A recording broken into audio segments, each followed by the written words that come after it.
Welcome. I'm Harmony Slater, your host of the Finding Harmony podcast. Over the past 20 years, I've taught thousands of yoga teachers and students to explore the intersection between ancient wisdom and modern everyday life, using mind-body practices to heal, awaken, and manifest their dreams from the inside out. This podcast is a sanctuary for those feeling overwhelmed by life's challenges. Are you ready to jump in and discover how these challenges aren't actually in the way, but are the way to finding harmony? Let's invite the magic back in. Today, we are exploring the question, at what point does discipline stop serving us and start becoming something that we're afraid to question? And we are sitting down with a very old friend of ours, David Keil, and we are exploring what it means when discipline starts becoming rigid and unquestioned. And I think a lot of long-time Ashtanga yoga practitioners, especially if you've ever felt yourself navigating that fine line between, is it too much? Am I letting myself off the hook? I want to be devoted or be devotional, but also this feels kind of forced and mechanical, has struggled with. And so David Keil, many of you will probably know him. He has, for 2 decades now, been bridging the realms of anatomy, science, and Ashtanga yoga practice in a way that creates more accessibility and also deeply thoughtful ways of being with the practice. And David comes from a background in massage and has been exploring the body-mind connection through yoga, anatomy, and movement for decades, 2 decades, over 2 decades now. He has a background in kinesiology and neuromuscular therapy, and of course is a long-time student and teacher of the Ashtanga yoga tradition. And so what I love about David's interest in his work is that he really resists the oversimplification that we often find in Ashtanga yoga circles. And so there's not really one right answer or one right way to do a posture or to do the practice. That really what life and practice is calling us to is to honor the complexity of each individual within a system or a structure. And this is not unlike life itself, which is calling us to be flexible as well as attentive to what needs to happen to get things done throughout the day. Right? And so in this episode, we're diving into thoughts around adjustments, anatomy, and the evolution of Ashtanga yoga and what it means to move beyond rigid systems of thinking, of moving, of being in life, and how to work more critically, intuitively, sensitively with our bodies, with ourselves, and to let our practice evolve with our bodies and with our understandings and with new insight, rather than to force ourselves into something that is fixed and unchanging. I am so happy to share this conversation with you, with David. And of course, Russell will be there too. It's fun and silly and enjoyable and just really a gathering of old friends who haven't spoken with each other for quite some time. So welcome, welcome, welcome into our inner circle. Hello, hello, hello. Welcome to the Finding Harmony podcast. This is your host, Harmony Slater, and I am her husband and co-host, Russell Casey. And we're here today with a dear friend who we've spent many, many years and moments and memories in Mysore, India with. David Keil. David Keil, how are you? Keil. How are you, sir? Very good. I think the last time that you and I saw each other we were doing Nakrasana across the floor of Patabi Joyce's house. Oh, the Shala. I'm sorry. Yes. When I think of you, I think of that second series practice that we did side by side. Yeah. That's my last memory of you. The last time we saw each other was in Goa. Yes. But before that was at the Training Not Training back in Mysore. And you kind of taught me, like from the sidelines, you did that adjustment in Krandavasana, where you hold the toes. Where I hold the feet. Toes. Yes. It's like the magic adjustment. Oh, you taught Harmony. And so toes. every time I do that, I always think of you. So you are always in my mind because I love that one. As long as the knees aren't injured, I do it. Yes. I like to get my hands really deep into the pelvic floor. That's when I'm doing that. Pelvic floor? Yeah, you really want to dig in there. How are you grabbing people? Underneath the iliac crest. That's not the pelvic floor. That's the pelvic bowl. Oh, the pelvic bowl. That sounds better. Pelvic floor. I like to get my hands into the not recommended, the sir. pelvic floor is like the hoochie, dude. Yeah. That where you like to put your hands? You just said you like to put your hands there. Okay, we have to edit out this entire beginning. It's a disaster. No, okay.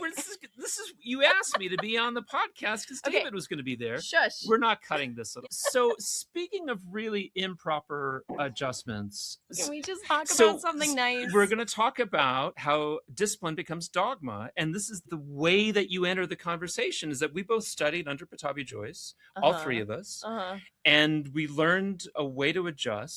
And then there was a dogma to that adjustment that now is, I don't think Patabi Joyce actually taught anyone how to adjust. You learn by watching. That's the Indian way. Hold on a second. Parampara. You're more than welcome to speak for yourself. Oh. Yes. About where you learned your adjustments. Oh, yeah. Considering you already said the pelvic floor.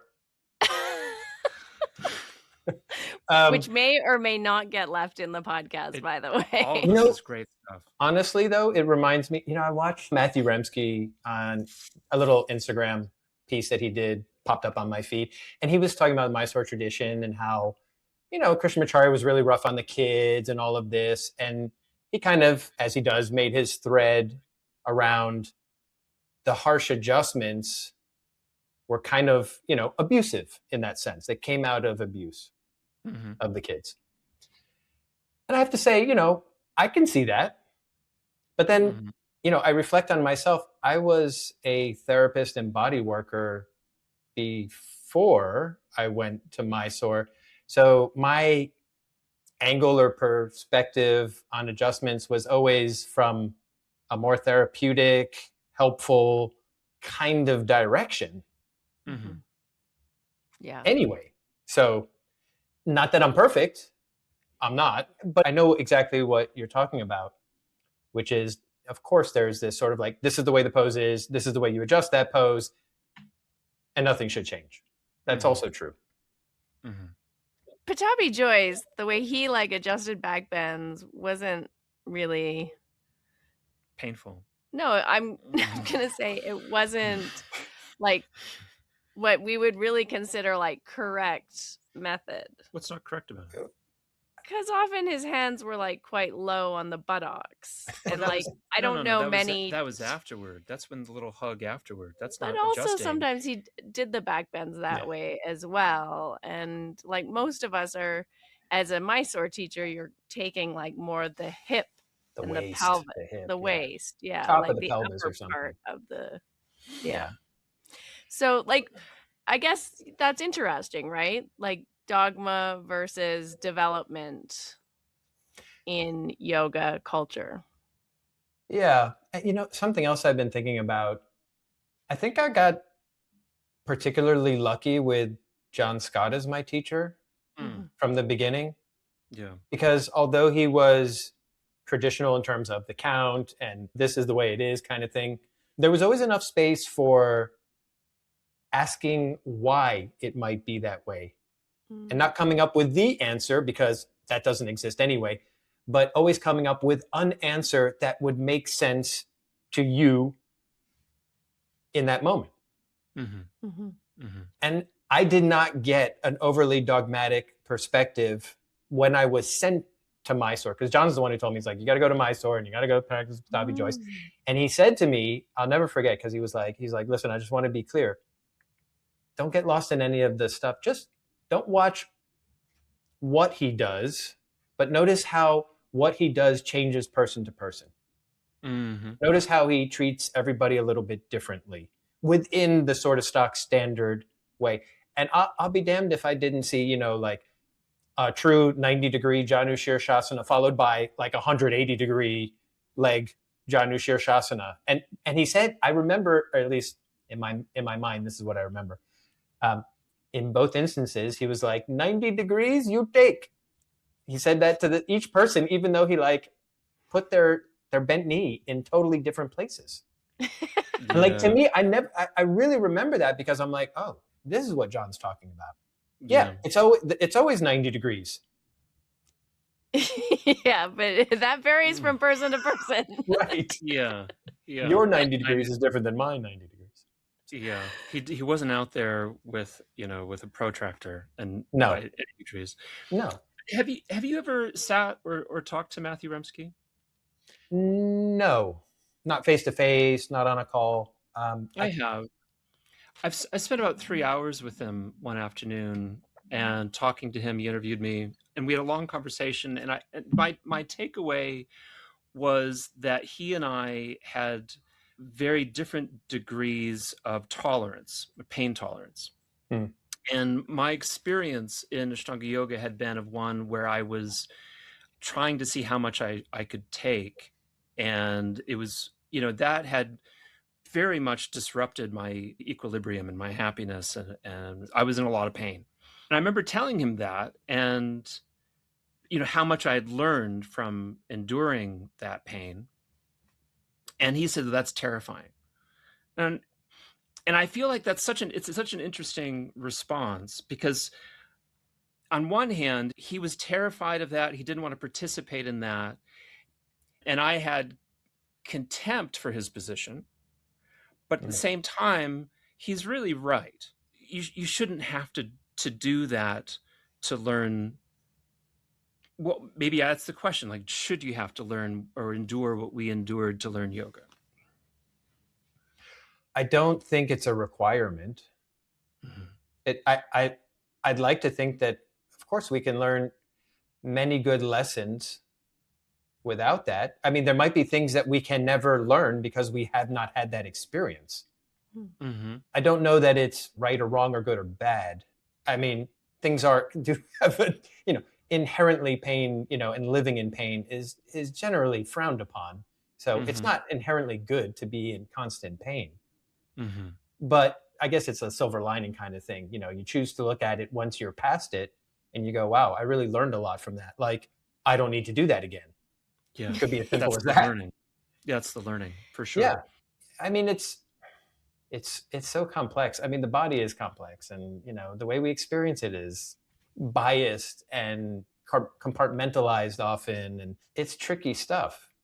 I'm curious, did you avoid pain through your practice as well for your development in Ashtanga yoga? I certainly had a tolerance for certain levels of pain, but it's like not all pain is the same, right? There's dull achiness, there's sharp pointiness, there's burning sensations. There's a whole vast realm of sensation that is available. Mm-hmm. So I don't ever remember screaming my way through anything, like not that far. Yeah. Or going, oh, that really hurt. No. So, did I get to an edge? I got to an edge. But again, remember, I also was coming from a bodywork perspective. I mean, I've been rolfed by old school rolfers who bring the pain. Yeah. And sure. in such an intense way that is very similar to going to the depths of certain postures. Mm-hmm. It's not just that it hurts. It's like wrapped in this like field of intensity. And yeah, maybe some disassociation going along. Yeah, with it. I think there is a lot. I mean, I've been thinking about this for a long time, and I'm curious what you've noticed, like through working with different people and in your own practice. But what I've sort of learned through the breath and the body and the somatic energy work that I've been doing is like the body has its own language and it opens up with ease. Like where there's ease in the body, if you can start sort of inviting more ease and accessing ease, the body just sort of starts to unravel tension patterns, and like the energy starts to flow in like a smooth, intelligent way through the body. And it's sort of counter a little bit to this rigid discipline or sort of forcefulness that, we often come to a yoga practice with, like feeling the resistance. And then we're like, I'm just going to push through it or go against it or make myself do this thing, when there's certain signs and signals that maybe our body's giving us, maybe our mental emotional fields are giving us, that are like, slow down, stop, give yourself a break, take a rest. And we're like so caught up in our determination or our willpower or our dogma or whatever is driving the boat, that we're overriding our internal intelligence and signals, and whether they're physical from the body or otherwise. And I'm just curious, like, what you've noticed about that. Very juicy area for conversation, just coming from the bodywork world and then kind of bringing it into the yoga world. Yeah. Of course, if you like just pushing too hard into a muscle, at some point it's just going to be like, it's going to tighten up and resist and fight, and you can't get anywhere. Mm-hmm. It's never going to let go or unwind or whatever. And so there's this very like subtle dance, whether it's energetics or it's physical touch, where you're meeting whatever is there, and you start having that conversation. Then there's room to like go, hey, let's try to go over here, or let's move this over in this direction a little bit, or, especially like with fascial work is very much like that. Mm-hmm. And, the way I describe it, like when I teach adjustments, only the good kind, not the kind that he got. When you're in the zone, and the reason why I still do them, I get a lot done with adjustments. In my mind, it's a nervous system to nervous system connection, ideally. Mm-hmm. If the mind doesn't get too involved, that doesn't mean it's hard, right? There's a whole variety of types of adjustments. They can be connection based, they can be supportive, they can, they can force somebody to use more strength. You can do all kinds of things. They can be deepening. You're an antenna to that person's nervous system. Exactly. Mm-hmm. And at the same time, putting in and receiving this constant, back to the conversation, but at a level that is like, because in their mind, either they can do it or they can't do it, or they want to push or they don't want to push, or whatever it is. You can't really feel that unless you're being sensitive enough and not in your mind, the normal mind, and feeling that. Mm-hmm. Mm-hmm. Where is their resistance? At what level is the resistance? If I push harder, what's going to happen? Mm-hmm. I get the resistance from them. But some of the other stuff you said is like, there's a difference, I think, between discipline and you can be disciplined about your breath and your movement and a sequence without pushing hard as well. Yeah. Right. Mm-hmm. I was talking about it today. I'm like, a very efforting type of group. I'm like, okay, can we do relaxed effort? Relaxing requires an effort as well. Mm-hmm. So can we do the relaxed version of effort, I've always thought that this question, or maybe I shouldn't say always, but I was inspired by this question that you posited about discipline to dogma. And it's really profound when you see the differences in all the different teachers who came up out of the 70s or the 80s and 90s. And I observed it in myself as well, fall into the same kind of trap or dogmatic trap, that I learned a thing and I came home and I was violently rigid in transferring this technique. Like, this is the way I learned it. And someone would come in and is like, well, Manju is doing it like this, or Nancy is doing it like this, David's doing it like this. And it's like, well, they're wrong. And that's and you can get the hell out of my room for even bringing it up. And that, but it's so absurd because each person was inculcating and transferring a technique that they had learned that was so personal to them, and not being personal and to the person that you're uniquely in front of. What do they need? And how can you help this person? That is the question. Yeah. That is it. 100%.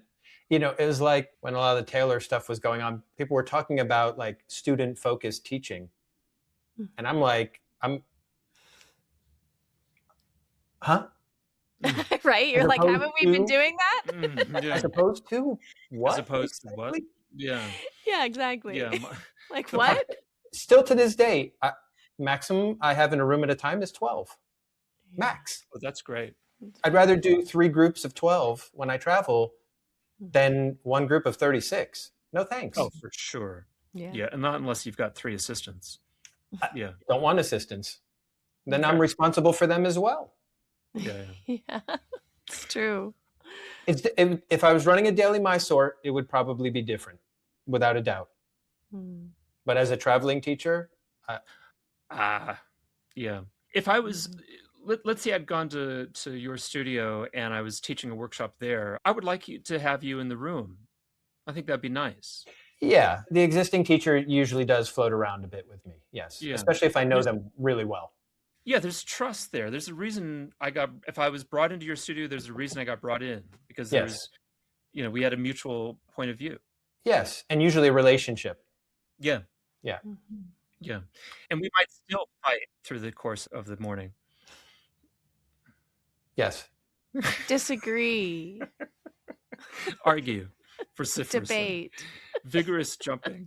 It's like, we can know people, but we don't know them as teachers necessarily if we haven't practiced with them. Yeah.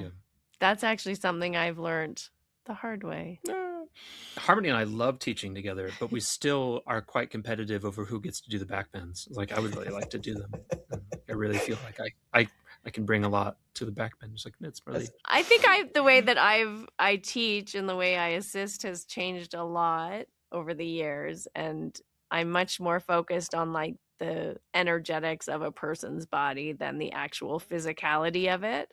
I mean, it's my intuition that the longer you teach, you get more refined in what you are looking at and focusing on, and the adjustments become more subtle rather than gross.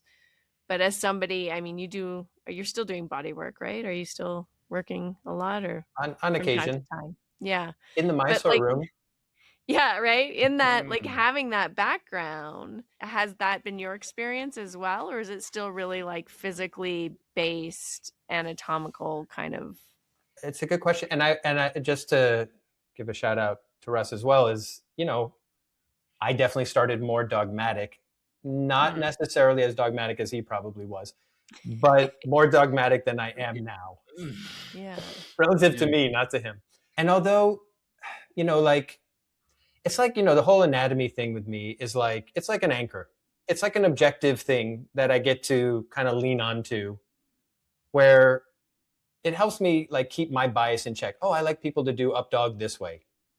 Because, one of the things I found traveling is I don't want to be the teacher who comes in and changes somebody's entire practice with all the little details and which don't matter anyway. Yeah. Unless there's a problem, then maybe it does. Like, that's how I look at it. Like, if that's working for you, I don't need to change it. If it looks really crazy to me, I'll ask somebody like, why? Yeah. Are you doing it this way? You got a good reason and it's working for you? I'm not going to change it. Yeah. But for the most part, like, I've kind of whittled everything down into like pattern-based movement. And by patterns, I mean like developmental patterns that exist, at least in my mind, through the sequences. Like, this leads to this, leads to this, leads to this. Like, how are all the forward bends connected? How are all the back bends connected? How is twisting connected? And if I see things that seem to be missing early on, I'll try to teach those patterns so that when somebody gets further down the line, they can do it because they've been working on a pattern, as opposed to fixing everybody's little finger or their big toe or turning their foot an extra 2 degrees. Unless they tell me there's a knee issue or a shoulder issue or there's something going on, then maybe, I'll play with some of those things. But it's not so much even the shape. It's more like, how do you get in and out of that shape? There is shape, like I get it. There is stuff to play with there too, but it's more like, I see you're in that shape. This is you expressing this posture. And I see the anatomical stuff that isn't available to you yet. And it's not like my job to go make it happen. I might encourage it. Yeah. Again, back to the nervous system, kind of like, oh yeah, head more this direction, more this direction, more this direction, as opposed to like cranking on people. Yeah, and like seeing the whole body in the posture rather than just limbs and pieces and parts. Yes. No parts and pieces. The parts and pieces attract your attention. And then this is what I teach in the observation workshop. I'm like, okay, everybody will be, oh, the hand is turned this way. Like everybody, oh yeah, the hand. Like, well, why is the hand turned that way? Can you see why the hand is going that way? How is that connected to the elbow or the shoulder? Or, oh, look, their pelvis is out of whack. Maybe that's affecting their torso and where their shoulder's positioned, and their hand has to compensate for that. Yeah. And it still doesn't mean you have to fix it. But at least you're not fixing a hand thinking you're fixing anything, because you're not. Right. In fact, you might cause more problems by adjusting that hand. Yeah, because you're like going from the wrong spot. Yeah, or you can think of it like their body has like, how long has it taken their body to compensate in this way so that their hand is in that position? And then you change the end of the line and everything has to now readjust. Potentially. I don't know, that it's not common, but Yeah. I have had that in happen this to example. Me. Interesting.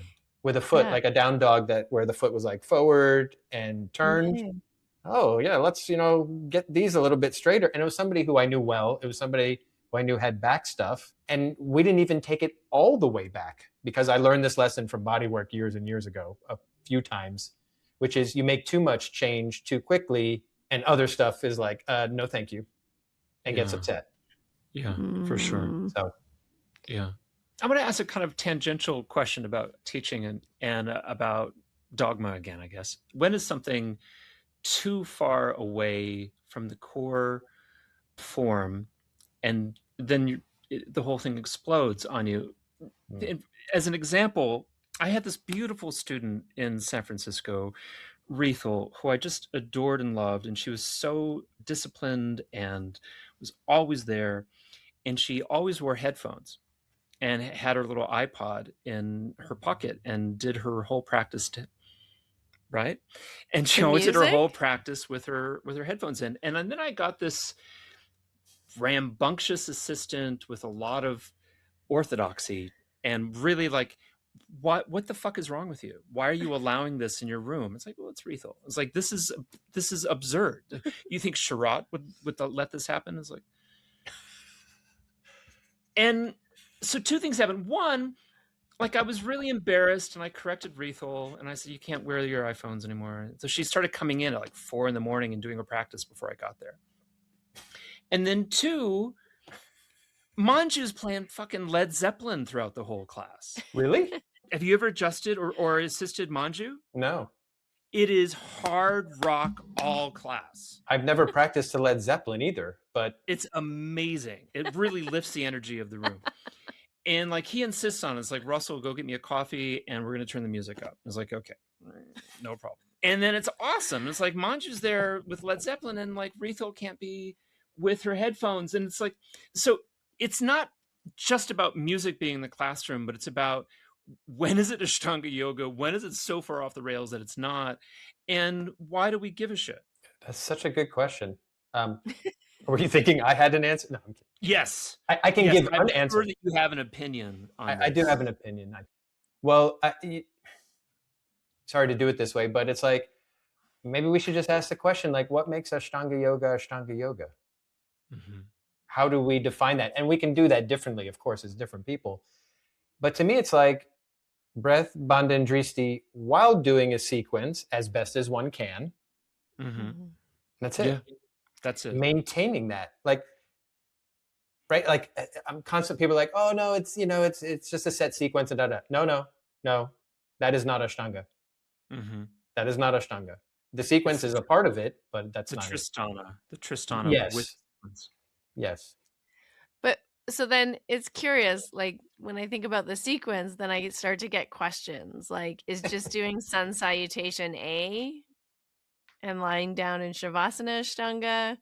Is Yes. it like, do you have to, if you do like maybe like a few standing postures and then a couple seated postures from primary, and then you go into a few postures from second, and then you do shoulder stand and then Shavasana, is that Ashtanga? Like, I start getting curious about how strict do you have to be about this sequence in order to call it Ashtanga? Especially if you jump to the left instead of jumping to the right. Right. Oh. Yeah.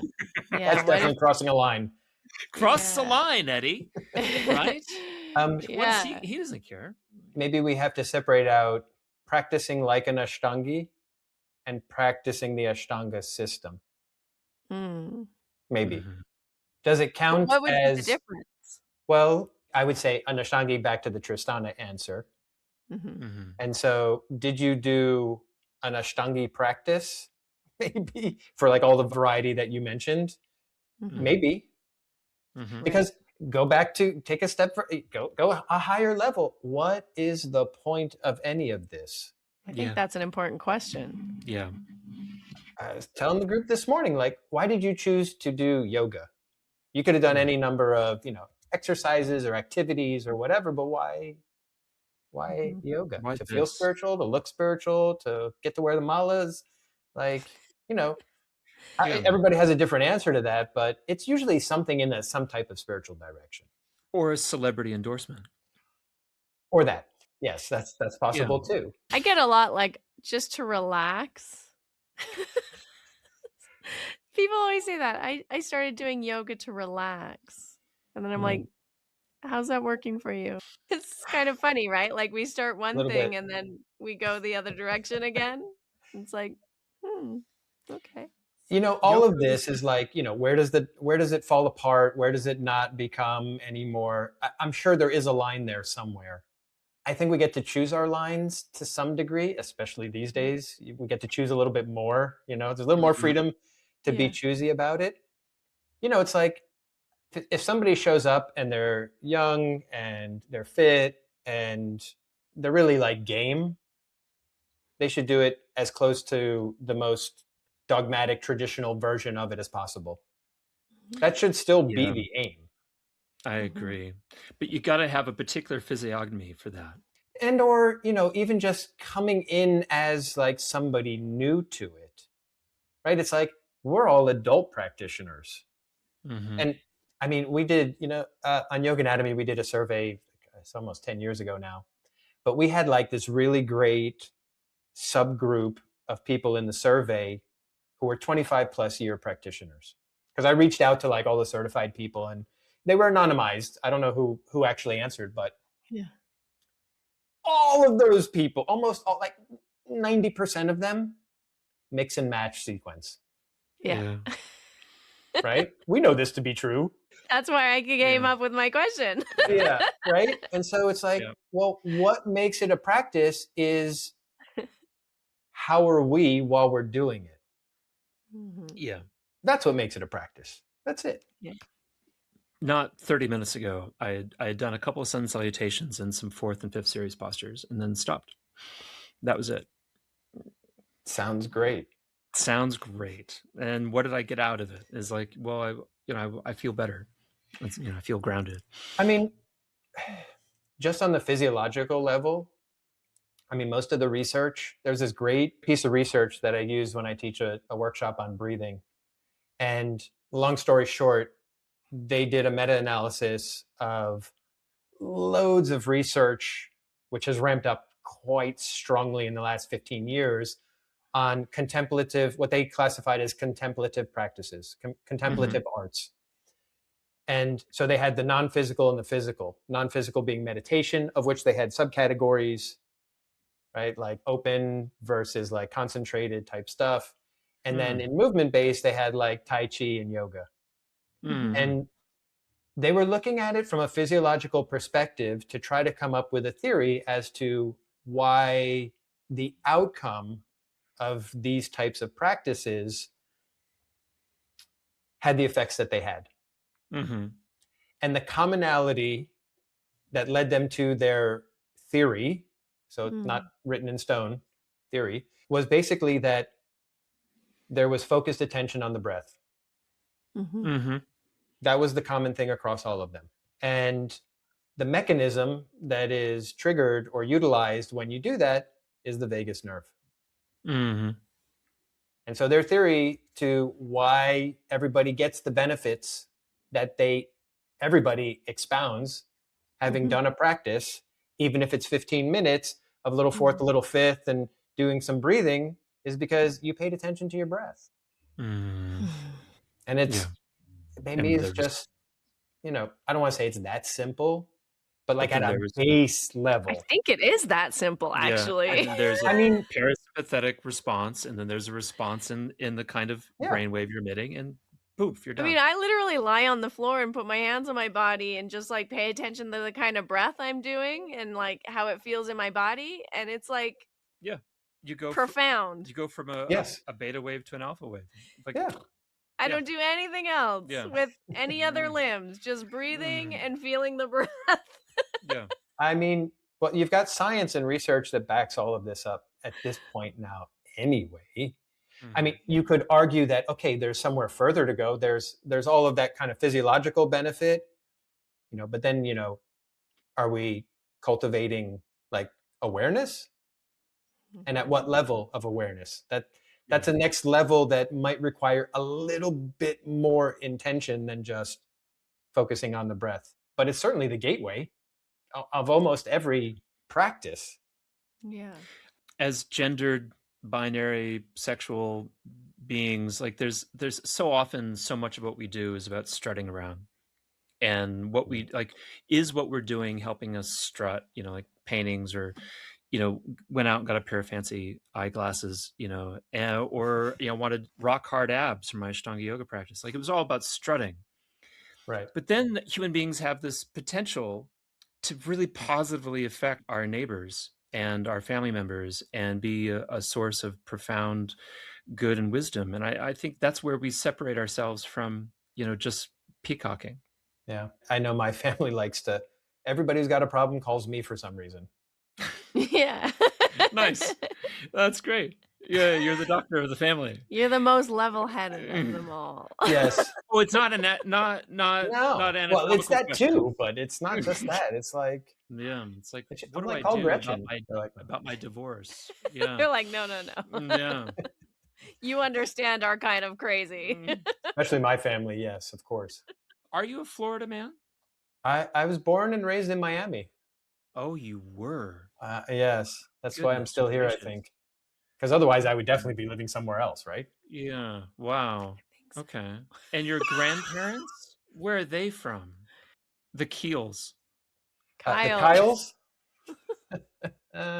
Papa Keil was... he always said he was from Hungary, but he came to the States just after like 1900. Oh, way before the extermination. Okay. Yeah. Because that's why we left. It was 43, 44. We were all pushed out of Hungary.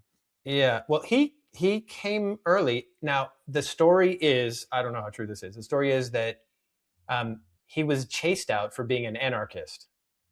Good for him. Which definitely resonates with me. Yeah. That's the time to do that kind of stuff. 1900. Yeah, early 1900s. That started World War I. Was that movement? They were good guys. What about his wife? How'd he meet her? She was probably also an anti-imperialist. No, he was born in 1899, so he came in the early 19. He came as a young teenager at most. Wow. On a boat to the U.S. through Ellis Island, the whole thing. Yeah. By himself. his brothers and stuff. I mean, I have a great uncle who was in a concentration camp and all of that, so a whole pile of family that never came over. So he met his wife here. I had no idea we shared that in common, David. Wow. That's so nice to hear. But where was I don't know. Concentration camps. Where was she? Where was she from? Was she also Hungarian? No, I don't know. Now that you're asking me, my mom's side was like Romanian. Yeah, and same.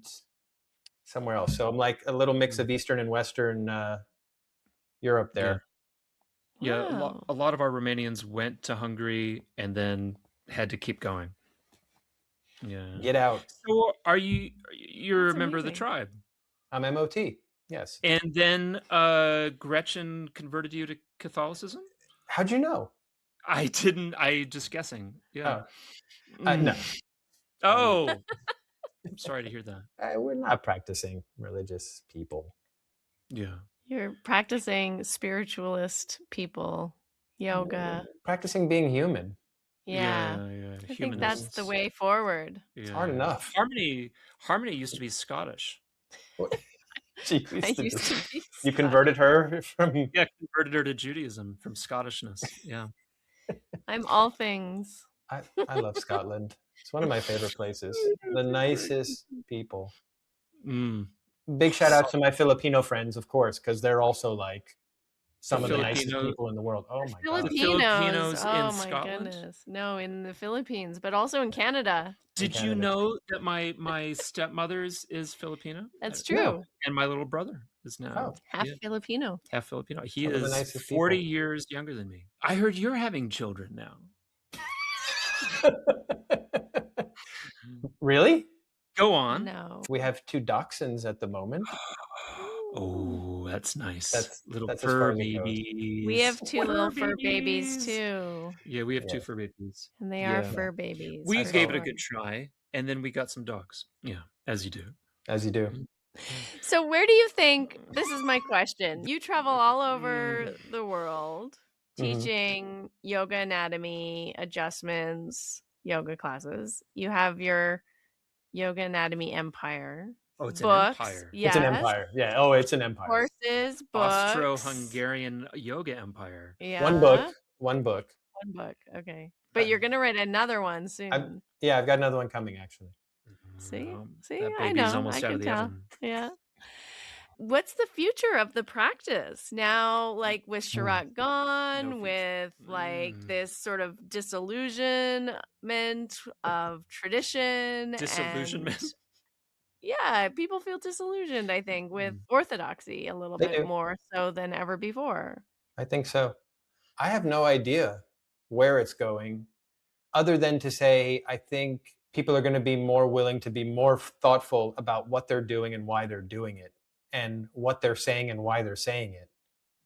I mean, and to be fair, it's not like, not to get off the Ashtanga topic, but like the telephone game is played throughout all of yoga anyway. I mean, there's same things are said by lots of people all the time. And it's just repeat. So in that sense, so there's dogma sort of embedded in that sense. Yes. Yeah. But, Ashtangis, I mean, it was so sad to hear Sharat pass. I mean, that was like, it was out of the blue. And then, people be like, oh, but he practiced that, I'm like, yeah, well, he also had hereditary component there, right? His father, right, Harmony? He was. Yep. Oh, his father early died 60s? At the same age. I think. About the same early age. 50s. Early 50s. Early 50s, Yeah. Probably more likely culprit, right? And Manju had a massive heart attack and had a vein from his leg put into his chest. And grandmother his too. grandmother died of a heart attack, much older. Yeah. But his father was the big one. Yeah, quite young. They were little twinsies. Yeah, and that's also from the Rangaswamy side. Yeah, the Rangaswamy side. Yeah. Both sides. Both sides. So, you know what I find interesting is, because I haven't been to Mysore since our training not training in 2010. I would call it our test. Do you know the vinyasa count? Yes or no? Yes. And let me. That was the real question. Yeah. Your pronunciation is awful. I remember. Even Russell is bad, but he's a little better. I don't remember him saying that, but okay. Whoa, okay. Did he say that? He did. He said that exact sentence. Who did he say it to? Someone was doing the count. He said, your pronunciation is terrible. Russell is a little better, but even that is bad. I was like, fuck. Okay. What I was going to say was I found it interesting that because I haven't been there in so long, I really don't pay that much attention. Mm-hmm. Yeah. But I hear about the active series that was getting launched. He had nothing to do with it. Yeah. And regardless of what's in it or not, or however it's made, it doesn't even matter. The fact that there was some level of recognition that primary series essentially was not really accessible to most people was huge. Yeah. From a lineage holder like that, from somebody who... It was Sonia and Paul's idea. And then Andrew wrote it, and then Sharat signed off on it. But this is all also hearsay. Even so, the fact that he would sign off on it. Yeah, okay. Fair. Again, yeah. I had a lot of empathy for Sharat. And I told him multiple times on different trips, man, I don't know how you do this. The questions, the same question, the same question. And also having to hold the line so rigidly. Like, there's part of me that really wants to believe he didn't really want to. I like to believe that. I don't know that's true, though. I think he didn't in a way. Like, I always feel like with Sharat that in public he would hold that line, but when you really got him like alone in a smaller group and you asked him these questions, like I said, hey, I have a student who's been practicing for about 10 years. She's a bigger woman. She's never going to bind Marityasana D, Kurmasana, Supta Kurmasana. It's not happening. It's never going to happen. He said, just move her on. He said it in our teacher, not teacher training. He said it. He said like, all kinds of crazy things. He said, do the headstand against the wall. And we all, our mouths dropped open. Like, do the headstand against the wall? He did offer a couple of different things that everybody was like, and what? And I was like, yay, inside. Like, thank you for just saying it. Like, good Lord, of course. You guys don't go do stuff like that? Like, I know. I think most of us did, but we all felt like we were sort of like breaking the rules. Mavericks. Yeah, it's so ridiculous because all you had to do was go to the shala at 4:30 in the afternoon, and you knew that all bets were off. Yeah. Like, why couldn't we accept that? It's like the only way possible was how it was done at 4:30 in the morning. Just 12 hours later in the same room. Very different. Class. Saraswati is pushing somebody in I don't even remember the name of these postures anymore. Something. And this is it. Yeah. And this is the future. It's like us remembering, like, yeah, of course, in public, you try to push people towards the most traditional version of it. And when you hit that person, it's like, this person was born like a board, stiff. They're not going to change their genetics or whatever it is. Or the student, they've been trying to do Lotus for 15 years and they still can't do it. Maybe it's just like their hip shape. Yeah, you're going to change that, so just keep going. Like, of course. That was such a lovely thing that I heard randomly from you in a video a decade ago. Bony stops. And I heard that phrase, bony stop. Sometimes there's a bony stop, and that keeps you from articulating movement in a particular posture. It's like a bony stop. Yeah. That's it. You got no choice at that point. Yeah, the difficulty there is, of course, it is sometimes hard to know whether you've hit the bony end or not. Yeah. That reminds me of a night in Bangkok. It was, that was a tough. Wow. You are a saint, Harmony. Collective eye rolling was happening there. Collective. I've heard that joke like 10 times this week. So this week only? No, wait. It's always a different circumstance, though, that brings up the Bangkok. And that was my experience in Bangkok with all these different circumstances. Banging cock. Yeah. So 10 times. I have one more question. No, that was your last question the last time. My other question is this. So as we're aging, as old yoga people practicing yoga or stretching or breathing in various forms, I'm hearing now that because I'm middle-aged, Yeah. I need to start weight training. You should. You should do some weightlifting. Can you please tell me what I should be doing and what I shouldn't be doing? Especially on Mongerno. I am not on Mongerno, by the way. I just am making that clear. My mother's protests to the contrary. All of those are amazing and very scary if you use them for a long time. It's a great question. I always come back to like, is there something there that you're dealing with? Is there a specific goal in mind? So if you're trying to build, let's say, bone density, let's just go for a very common middle-aged to later age type of thing, or muscle mass. Yeah. A stronger pelvic floor. With the stronger pelvic floor. Yeah, I heard it. You don't have to embarrass me like that. There's an argument that your body has adapted to whatever strength developed through yoga. Of course, it did develop strength, right? We all know this. And there's good reason to challenge it in a different way for building muscle mass. And definitely lifting weights is one of the best ways to do that. There's no question about it. There's lots of research on it. That's all true. Bone density also requires a generally higher impact than what yoga offers. It's not that it does nothing. Yeah. It's not zero, all or none, but yeah. That's why you should be jumping in your practice, right? Because it helps with the bone density. That would certainly make for more stimulation to the bones. That is true. It would. Whether it's still enough, I don't know. But I don't know that anybody's measured it, technically speaking. Right. But it's a good reason to do more walking or a little bit of jogging or trampoline work. Yeah, and I think it begs the question too. Like, I think a lot of people who come into yoga, especially Ashtanga yoga, because it is a very physical practice, feel like they're getting all of their needs met in like, this is my workout, this is my fitness, this is my spiritual practice, this is my self-care, this is my, and it's sort of my this therapy. Catch-all. Yeah, my therapy. It's like a catch-all for everything, and they think, okay, well, I've done my practice, I can check my box, and now I'm just gonna be perfect, and I won't eat the rest of the day. Wow, you're really taking me back in time now. Yes, I actually did a little Instagram video on this. It's prop it up to be the perfect thing and then tear it down when it's not, because it's not. A lot of people do that. I think there is a stage like when you're like in that early stage and your trajectory is like this in terms of change and growth within the practice. I think all of that is true.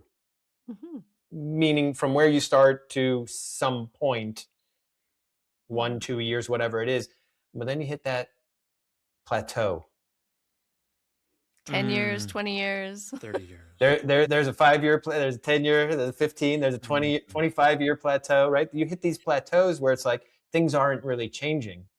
Yeah. They're settling. They're a little bit more stagnant, which I think is also a valuable place.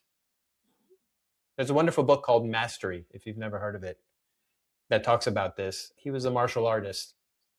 Anyway, he talks about all of this and plateaus and whatnot. I haven't read it in a while, so I won't do too much quoting of it. But plateaus are places where people feel like I'm not getting enough, especially. And where our practice is probably softened and more relaxed and we're not trying as hard. And so we're not as stimulative in that early phase kind of way. And so I go for 12, 15-mile bike rides, try to go 3-4 times a week. For more cardiovascular health, I walk and do walk jog more frequently and more regularly than I ever have. The beauty is when you've been a yoga practitioner, you bring us a different quality to all of those things that you do. Like David Swenson has been saying this forever, and you know, I totally get it as well. It's certainly true. Don't let yoga ruin your life. Yeah, that too. But that's David's phrase. Yeah, I know. Yeah. But also like the idea that through your yoga practice, like your yoga practice will enrich everything else that you do. Yeah. Not everything else will enrich your yoga practice, but your yoga practice will enrich everything that you do, right? Yeah. I mean, I think he was kind of talking more on the physical side. If you're a runner, you're going to tighten your hips in a way that's detrimental to your practice. But you bring a different mindset most activities that you do. When I'm riding the bike, I'm like so focused on my breath. I'm not that I'm doing ujjayi while I'm riding necessarily, but I am very aware of it. And feeling my own heartbeat, like having cultivated body awareness. Yeah, I have to agree with that. Like when I walk my dogs, the thing that I most often am thinking about is where my pubic bone is in space, which is not what most people do when they walk their dogs. Is is there enough? Do I have an? Am I? He's very concerned about pelvic floor strength. I am. He's very focused around pubic bones and pelvic floors and the bottom of the pelvis. Yeah. The Muladhara chakra is where my attention is. And you could even say the seat of my consciousness is really just there all the time. You're all the way down there, huh? He's very much an earth being, and that is the seat of earth in the body. So if you want to get into the horoscope piece of it, it's horoscope, it's energetics, it's all horoscopic is my attention to the pelvic floor. I would assume yours is more your solar plexus, David. Okay. I don't know if I'm right. I don't know. Call out David's solar plexus. Yeah. What's the heart chakra? No, I think because I feel David's quite fiery, and I think that's the seat of fire in the body. What's the heart chakra called? What is it called? Come on. Anahata. Anahata. Thank you. Get it out there.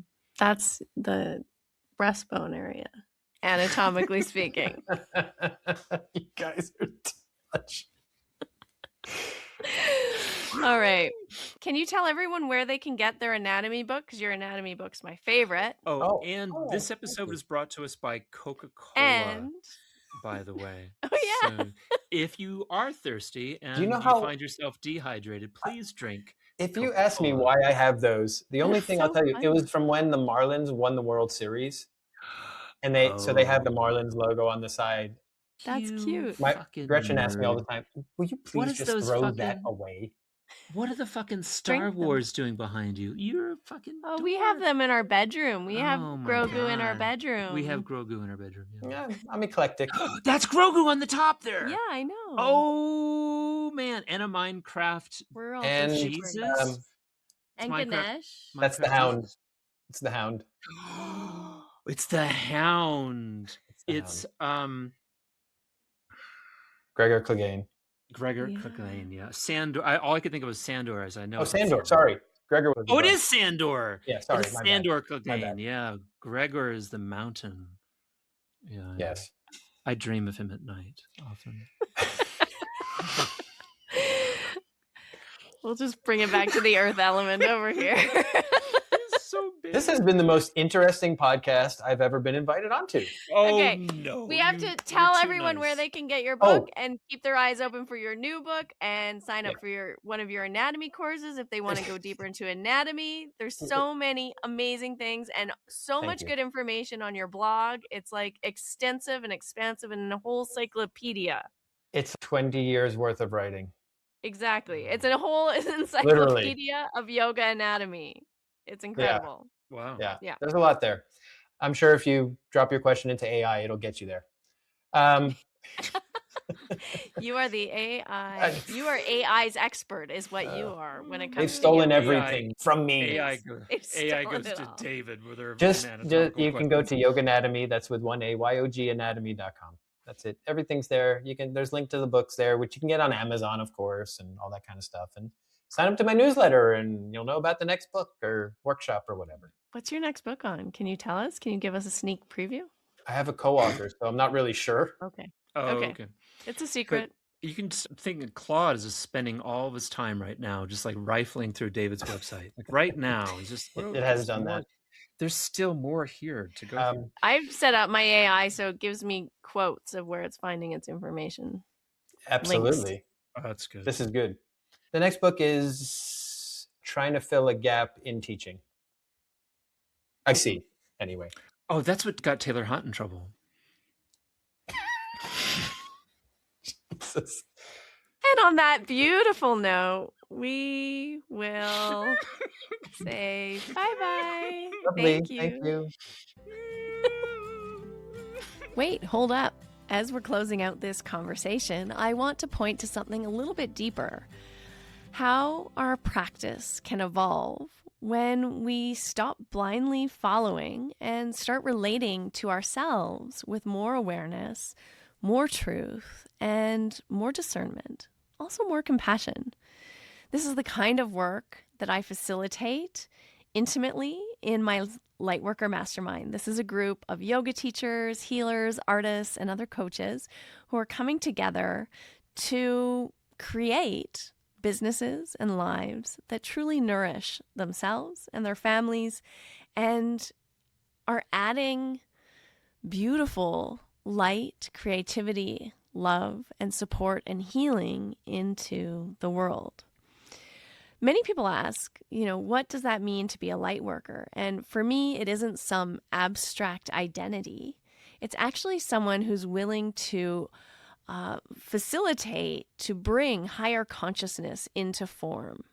And so their work, their relationships, their choices are committed to clearly seeing, even when it's uncomfortable, and to allowing this awareness to transform both how they live and how they lead, and bringing this lens into the work that they're here to do in the world. And when you work with a guide, a coach, who's intentionally weaving together the spiritual and material, as I love to do, something deep, deep inside shifts. It's not just what you do that changes. It's not about creating more systems or more to-dos or more structures or adding, more course content or more things to learn onto your plate. It's actually about shifting, seeing, connecting to those deeper patterns underlying how you are relating to yourself, your body, your practices, your work, your family, your life. And so if this resonates, I would love to connect with you and see if you're a fit to come into this space. You can find the details in the show notes. And as always, we are so, so glad you are here. We feel so blessed by your presence and your listening, and want to just deeply thank you for listening to us week after week. That's it. We've concluded another episode of the Finding Harmony podcast. I just want to thank you so much for doing the work that changes the world, starting with yourself. It truly does make a huge difference. Please make sure you have your automatic downloads turned on wherever you listen so you don't miss any of the upcoming episodes. I have so much more magic I can't wait to share with you. Lastly, if you're on Instagram, I love connecting and hearing from you. So come on over and say hello at Finding Harmony Podcast. And you can also come say hello to me personally at Harmony Slater Official.